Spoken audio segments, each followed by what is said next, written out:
थोड़ा प्रसाद दिया तो नारद जी ने उसे चखा। और साधु संतों का प्रसाद आप बनाओ या किसी भगवान का प्रसाद बनाओ, चाहे उसमें लहसुन ना हो, प्याज ना हो, लेकिन उसमें स्वाद आ जाता है। क्यों? क्योंकि वो भगवान के नाम से बनाया जाता है। और साधु संत भी हमेशा भगवान की सेवा करते हैं, इसलिए आप उस नाम से प्रसाद बनाते हो। या भगवान के लिए भी हम प्रसाद बनाते हैं, तो उसमें कुछ डालो ना डालो, लेकिन उसका स्वाद सब भोजन से अलग होता है। अब माता अनुसैया ने जब अपने आश्रम का प्रसाद नारद जी को दिया, तो प्रसाद नारद जी को इतना मुंह में बैठा, इतना अच्छा लगा कि उन्होंने स्वर्ग में जाकर सारे देवताओं से ये कहा। और फिर ब्रह्मा, विष्णु, महेश ये तीनों देवता भी वहां पर आए और उन्होंने माता अनुसैया से कहा कि हमें आपका प्रसाद दीजिए। फिर उस प्रसाद को उन तीनों ने ग्रहण किया और फिर वो जाकर अपने माता मतलब अपने पत्नी से कहने लगे कि धरती पर जो एक स्त्री रहती है अनुसैया नाम की, वो बहुत सुंदर प्रसाद बनाती है और उसके साथ साथ उसके जैसा पतिव्रत धर्म का पालन कोई नहीं कर सकता। अब जब माताओं ने ये सुना तो उन्हें बड़ा क्रोध आया कि सब स्त्रियों में तो हम देवियां पूजनीय हैं और फिर आप उन्हें पूजनीय कह रहे हो जो एक साधारण स्त्री है। अब घर में बवाल मच गया, झगड़ा हो गया। फिर माता सरस्वती ब्रह्मा जी से कहती है, नहीं नहीं, हम नहीं मान सकते, आपको जाकर उसकी परीक्षा लेनी होगी कि वो सच में पतिव्रता धर्म का पालन करती है या नहीं। और इधर सरस्वती मैया ने ब्रह्मा जी से कहा और पार्वती माता ने शिव जी से कहा और माता लक्ष्मी ने विष्णु भगवान से कहा। फिर तीनों देवता परेशान हो गए। अब तीनों देवता एक साथ आए और तीनों देवताओं में बातचीत हुई कि हमें परीक्षा लेने के लिए भेजा जा रहा है, लेकिन वो तो एक पतिव्रता स्त्री है और एक सच्चे पुरुष की, सच्चे संत की या सच्ची स्त्री की किसी की भी परीक्षा लेंगे और उलट में उन्होंने हमें कोई श्राप दे दिया या उनका मन दुख गया तो हमें ही पाप लगेगा, तब क्या करें? पर देवियों का हट था और स्त्री हट और बाल हट तो सबसे बड़ा होता है। फिर तीनों देवताओं ने वेश बदल लिया। फिर एक साधु का वेश लेकर तीनों देवता अनुसैया की कुटिया पर आए।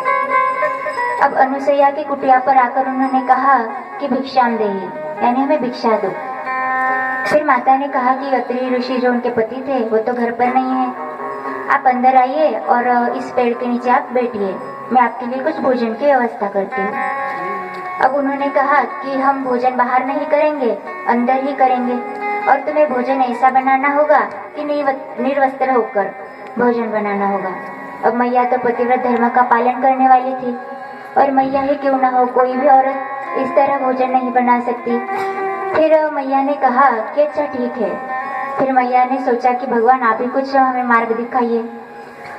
फिर वो अंदर गई और अत्रि ऋषि का जो कमंडल रखा था उसको हाथ में लिया जल और कुछ मंत्र बोलकर उन तीनों पर छिड़क दिया। अब जैसे ही छिड़का तो तीनों भी बालक बन गए और बालक के सामने कौन सी शर्म रहती है। तो फिर मैया ने निर्वस्त्र होकर भोजन बनाया और तीनों बालकों को अपने हाथ से खिलाया।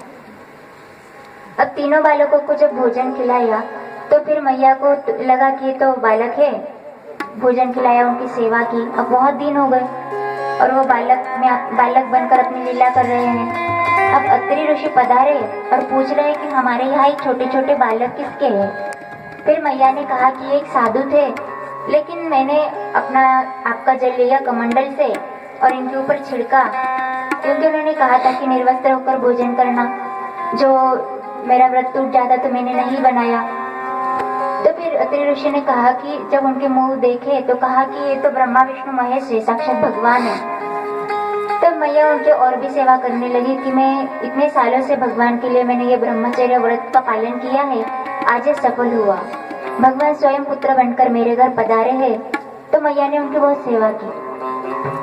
और फिर तभी तीनों माताएं स्वर्ग में सोचने लगी कि कितने दिन हो गए पर अभी भी हमारे पति घर पर नहीं आए। फिर नारद जी से उन्होंने कहा। फिर नारद जी कहने लगे कि आपने स्वयं भेजा है तो आप स्वयं जाइए और उन्हें लेकर आइए।